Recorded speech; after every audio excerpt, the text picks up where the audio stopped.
샬롬, 사랑하는 성도 여러분, 귀하고 복된 하루가 시작되었습니다.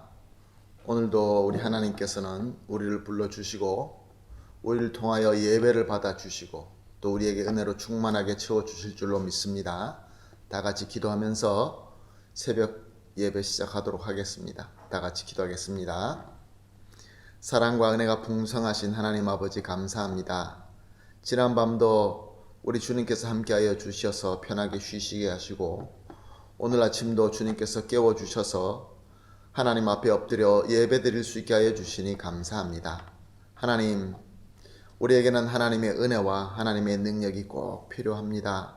주님, 오늘도 예배를 통하여 채워주시되 차고 넘치도록 채워주시어서 하나님의 능력으로 예수 그리스도의 이름으로 승리하며 감사와 기쁨이 넘치는 하루가 되게 하여 주시옵소서. 감사하며 예수님의 이름으로 기도합니다.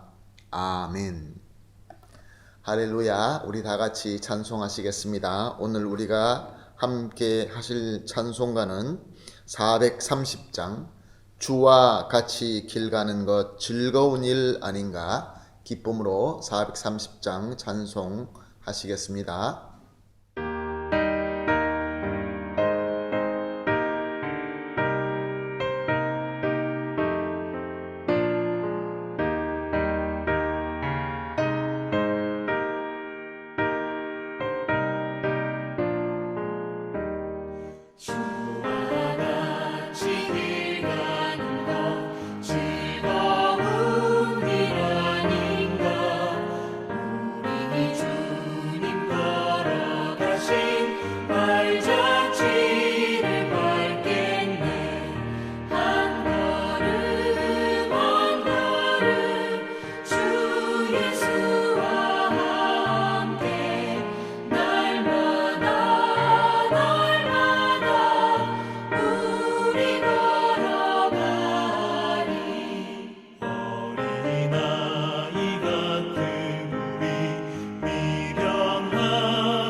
아멘. 할렐루야. 감사합니다.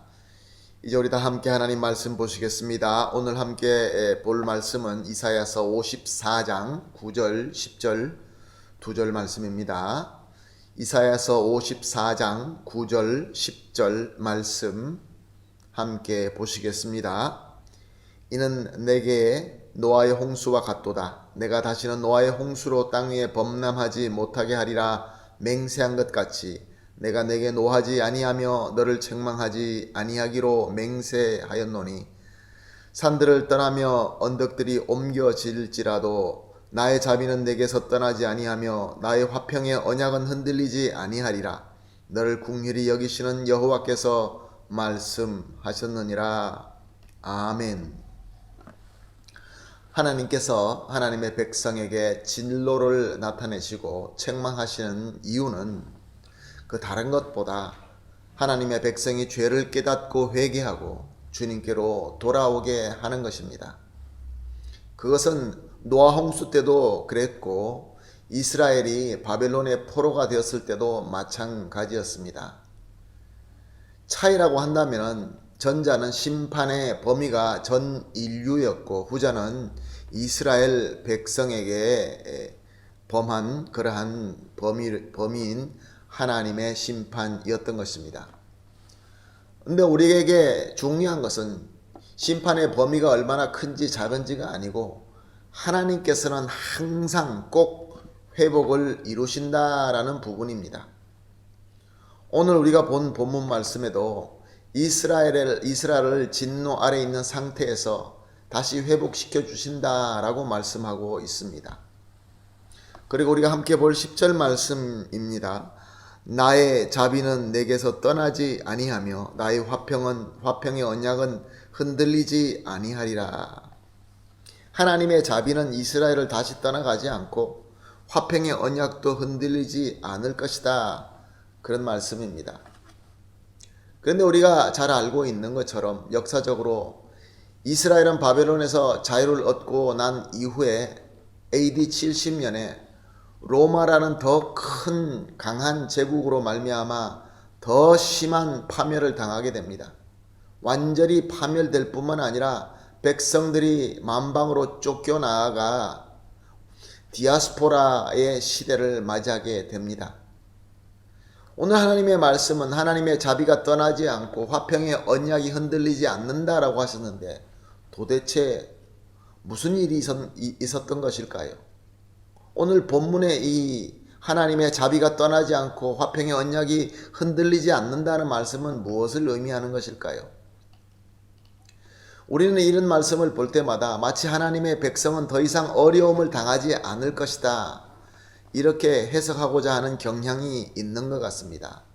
그런데 우리가 잊어버리지 말아야 되는 것은 하나님의 공의는 하나님의 사랑과 똑같이 변함이 없다는 것입니다. 하나님의 백성이 죄를 짓게 되면 하나님의 공의의 지팡이는, 공의의 막대기는 아직도 불변하게 존재하고 있다는 것입니다. 그렇다고 해서 하나님의 자비가 떠나거나 화평의 언약이 해제된 것이 절대로 아닙니다. 하나님의 백성이 죄를 짓고 회개하지 않을 때는 오히려 더 엄격하게 하나님의 진노의 손이 다가오게 됩니다. 왜 그렇습니까? 오늘 말씀을 드리면서 처음에 말씀드린 것처럼 진노를 통하여 하나님께서 죄를 깨닫게 하시고 회개하게 하시기 때문에 그렇습니다. 그러므로 하나님의 진노의 손은 회복을 위한 하나님의 자비이며 사랑의 손인 것입니다. 아무 일이 없는 것이 오히려 더 큰 슬픈 일이고 더 큰 재앙인 것입니다. 만약에 하나님이 이스라엘을 향한 자비와 화평의 언약이 없다고 한다면, 하나님이 이스라엘 백성을 사랑하지 않았다고 한다면 이스라엘이 하나님이 배신을 하든지 회개를 하든지 무슨 상관이 있겠습니까? 우리도 우리 자녀가 잘못 갈 때 더 신경을 쓰고 화를 냅니다. 지나가는 모르는 아이들에게 그렇게 하지는 않습니다. 그러므로 하나님께서 내 자비가 내게 떠나지 않고 화평의 언약도 절대로 흔들리지 않는다라는 그 말씀은 변치 않는 하나님의 사랑과 공의로 인한 하나님의 거룩한 은혜라는 말씀인 것입니다. 우리를 주님을 닮아가며 성숙하게 만드시는 하나님의 깊은 복이라는 말씀입니다. 신약의 로마서 8장 38절 39절은 이렇게 기록하고 있습니다. 내가 확신하노니 사망이나 생명이나 천사들이나 권세자들이나 현재 일이나 장래 일이나 능력이나 높음이나 깊음이나 다른 피조물이라도 우리를 우리 주 예수 그리스도 안에 있는 하나님의 사랑에서 끊을 수 없느니라. 아멘 할렐루야. 사랑하는 성도 여러분, 그렇습니다. 하나님께서 우리를 향한 사랑과 하나님께서 우리를 향한 공의는 불변하시고 영원하십니다. 이것을 끊을 자가 아무도 없습니다. 그러므로 형통하십니까? 지금 형통하십니까? 그렇다고 한다면 기쁨으로 감사하며 지금 우리가 받고 있는 누리는 복으로 말미암아 우리에게 맡겨주신 사명을 더 신실하게 섬기십시다. 고난과 고통 가운데 계십니까? 역시 마찬가지로 기쁨으로 감사합시다. 왜냐하면 회개할 수 있는 기회이기 때문에 그렇습니다. 스스로 살펴볼 수 있는 기회입니다. 회개할 것이 있다고 한다면 회개합시다. 그리고 또 믿음을 가지고 하나님의 회복을 소망하십시다. 그러므로 오늘 이 새벽 예배를 통하여 우리가 이렇게 합심하여 기도하십시다. 매번마다 우리가 기도할 때마다 합심하여 기도하는 기도 제목이 3가지가 있습니다. 오늘은 이렇게 기도하겠습니다. 첫 번째, 형통의 복이나 공의의 지팡이나 다 하나님의 임마누엘의 은혜임으로 믿고 감사합니다. 감사의 기도를 하겠습니다. 두 번째로, 하나님의 임마누엘의 은혜와 인도하심에 항상 기쁨과 감사로 순종할 수 있게 하여 주시옵소서. 그리고 마지막으로 우리의 순종함으로 말미암아 우리가 예수 그리스도의 장성한 분량을 향하여 성숙하게 하여 주시옵소서. 이 3가지 기도 제목을 놓고 합심하여 기도한 이후에 개인적으로 기도하도록 하겠습니다. 다 같이 기도하겠습니다. 하나님 아버지, 감사합니다. 하나님께서 약속하신 하나님의 긍휼과 하나님의 평강의 약속이 우리에게 죄를 지음에도 불구하고 아무 일이 없는 그런 것이 아니라 우리를 회개하게 하시고 또 회복하게 하시고 주님 앞으로 돌아오게 하시는 하나님의 은혜이며 사랑의 손이라는 것을 깨달았습니다. 하나님 아버지, 그러므로 기도합니다. 형통의 복이 있을 때나 공의의 지팡이가 있을 때나 다 하나님의 귀한 임마누엘의 은혜임을 굳게 믿고 감사하게 하여 주시옵소서. 또한 하나님 아버지, 나아가서 하나님의 임마누엘의 은혜와 인도하심에 항상 감사와 기쁨으로 순종하게 하여 주시옵소서. 또한 하나님 아버지, 마지막으로 우리가 순종함으로 예수 그리스도의 장성한 분량을 향하여 성장해 나아갈 수 있게 하여 주시옵소서. 감사하며 예수님의 이름으로 기도합니다. 아멘.